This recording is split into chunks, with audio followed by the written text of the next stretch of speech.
டே 5 of நான் கப்பி form வைக்க போகிறேன். இன்றைக்கி ஃப்ரிட்ஜ் பாக்ஸ் செட்டப் பண்ணலான்னு ஒரு பிளானு. சரி, அதுக்கு முன்னாடி எல்லாத்துக்கும் ஃபீட் பண்ணிடலான்னு ஃபீட் பண்ண ஆரம்பிச்சிட்டேன். எப்பயும் போல தான் எல்லாமே நல்லா ஃபுட் எடுத்தது, எல்லாமே நல்லா ஆக்டிவாக இருக்குது. சரி, மேலேயும் நம்ம எல்லாம் நல்லா செட் ஆகிடுச்சு, எல்லாமே நல்லா ஃபீட் எடுத்தது. அதுக்கு மொயினாவும் போட்டேன், பெல்லட்ஸும் போட்டேன். ரெண்டுமே எது வேணுமோ சாப்பிட்டுக்கிட்டோன்னு ரெண்டுமே நல்லாவே சாப்பிடுது. இங்கே தான் நம்ம ஃப்ரிட்ஜ் பாக்ஸ் செட்டப் பண்ணலான்னு ஒரு பிளானில் இருக்கோம். இது ஃப்ரிட்ஜ் பாக்ஸ் நாளைக்கு தான் வாங்க போகிறோம். இன்றைக்கி போய்ட்டு சும்மா பார்க்கலான்னு நானும் ஃப்ரெண்ட்லாம் ஸ்கூல் முடிச்சு ட்ரெஸ் சேஞ்ச் பண்ணிவிட்டு வண்டியில் 3 பேர் கிளம்பிட்டோம்.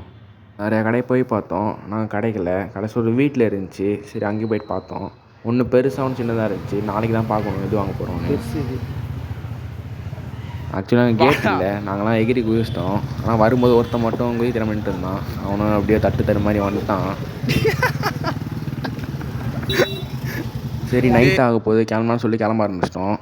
என்னென்னா ஃப்ரிட்ஜ் பாக்ஸில் குட்டியாக வாங்குறதா பெருசாக வாங்குறதான்னு தெரியல, நாளைக்கு தான் பார்க்கணும். சரி, உங்களுக்கு ஏதாச்சும் ஐடியா இருந்தால் சொல்லுங்கள். இன்றைக்கான வீடியோவில் தான் டே 6 பார்க்கலாம். தேங்க்யூ.